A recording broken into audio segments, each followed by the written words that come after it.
Hello students, I hope you are all fine. We will start today chapter number 2, how to become a responsible citizen. Our young hero, a brave son of Pakistan, Rashid Minhas Shaheed, was the youngest officer with the shortest service in Pakistan Force PAF who received Nishan-e-Haider in 1971. Rashid Minhas 1951 में पैदा हुए और 1968 में उन्होंने air force join की। 1971 में वो शहीद हो गए। उनकी शहादत की स्टोरी जो है वो कुछ इस तरह से है।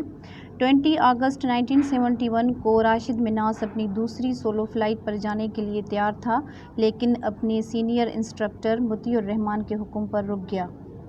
उन दोनों के बीच कुछ बातें हुई। उसके बाद वो राशिद मिन्हास के जहाज़ में बैठ गया और उसने जहाज़ का कंट्रोल संभाल लिया और अपनी चालाकी से जहाज़ का रुख जो था वो इंडिया की तरफ मोड़ दिया। उसकी ये कोशिश थी कि जहाज़ को हाईजैक करके इंडिया ले जाया जाए। राशिद मिन्हास उसकी चालाकी को समझते हुए उसने कंट्रोल टावर से कांटेक्ट किया और उनको इन्फॉर्म किया कि मेरा जहाज़ हाईजैक हो गया है, लेकिन कंट्रोल टावर से कोई रिस्पॉन्स न मिला। उसी दौरान उन दोनों के बीच लड़ाई भी हुई। राशिद मिन्हास की ये कोशिश थी कि किसी तरह ये जहाज़ हाईजैक होकर इंडिया ना पहुँचे। फिर इंडियन बॉर्डर से 32 किलोमीटर्स के डिस्टेंस पर राशिद मिन्हास ने जहाज़ को क्रैश किया। जहाज़ गिरा और वो शहीद हो गए। अपनी जान की बाजी लगा दी, लेकिन अपना जहाज़ इंडिया जाने नहीं दिया। राशिद मिन्हास ने अपने मुल्क और कौम की सरबुलंदी के लिए ज़िंदगी की सबसे कीमती चीज़ अपनी जान की बाजी दे दी। उनकी हिम्मत और बहादुरी की वजह से उनको निशान-ए-हैदर का अवार्ड दिया गया। This letter written by Rashid Minhas to his younger brothers during his training days showed genuineness and maturity of his ideas. Rashid Minhas ने ये ख़त अपनी मौत से 2 साल पहले लिखा था। He was just 18 years old. ये लेटर उसने अपने भाइयों राहत और अंजुम के लिए लिखा था। Their nickname रत्ती एंड जिमी। इस लेटर में उन्होंने रत्ती और जिमी को बताया है कि इसमें बहुत सारी अच्छी चीज़ें हैं, ऐसे आइडियाज़ जो हमें बेहतर शहरी बनने में हेल्प कर सकते हैं। राशिद मिन्हास ने अपनी एकेडमिक लाइफ के बारे में बताया कि मैं यहाँ ठीक हूँ, हो सकता है कि आप एकेडमिक लाइफ में इंटरेस्टेड हों। यहाँ ज़िंदगी बहुत फास्ट चल रही है। यहाँ हर तरह के एयरक्राफ्ट के बारे में इंफॉर्मेशन है, उनकी चीज़ों के बारे में like fuel system, communication, navigation, aerodynamic engines और दूसरे हर तरह के सिस्टम्स के बारे में भी। हम थोड़ा सा प्रोसीजर भी करते हैं। आप क्या कर सकते हैं जब आपके पास रेडियो और इसी तरह की दूसरी चीज़ें ना हों।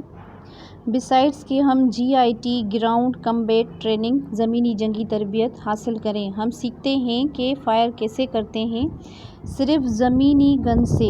लाइट वीपन जैसे rifle, light machine guns, stand pistol और दस्ती बम वगैरह।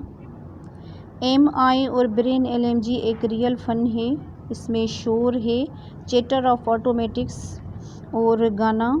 राइफ़ल क़यामत के दिन की तरह आवाज़ें देते हैं। फायरिंग की आवाज़ बहुत होती है, फिर हम कॉटन के साथ अपने कान बंद करते हैं। बस यहाँ फ़न भी है, हार्ड वर्क भी है। अब आप पूछेंगे कि अच्छा बनकर मुझे क्या मिलेगा, मुझे अच्छा क्यों बनना चाहिए। ये एक ऐसा सवाल और एक ऐसी स्टेटमेंट है जिसका कोई भी तसल्ली बख्श जवाब नहीं दे पाया है, क्योंकि नेचुरली अच्छा काम करने से आप बहुत कम हो जाते हैं। फिर एक काबिल जवाब से आपको इत्मीनान और ज़हनी सुकून मिलता है। आपको अपनी ज़िंदगी के बाद के मरहले में सिला मिलता है। जो खुदगर्ज़ होते हैं वो अपने लिए कभी कुछ नहीं करते, आप दूसरों के लिए काम करते हैं जैसा कि आप उनके मकरूज़ हैं। ये उनका हक है। कैसे ये उनका हक है? क्योंकि आप उनके बेटे, उनके भाई, चचा, कज़न हैं। आपके वालिदैन की हैसियत से वो आपको किस चीज़ के लिए लाए हैं। उन्होंने आपकी ख्वाहिशात जो हैं उनको पूरा किया, रातों तक जागते रहे जब आप बीमार थे, खाना खिलाया, आपको कपड़े पहनाए और उन्होंने कभी दावा नहीं किया। ये आपका हक है। क्यों? एक और सवाल है जिसके बारे में मैं सोचना चाहती हूँ। मैं कभी उनको वापस नहीं कर पाऊँगा। جو انہوں نے مجھے دیا، میں وہی ہوں جو انہوں نے مجھے بنایا ہے۔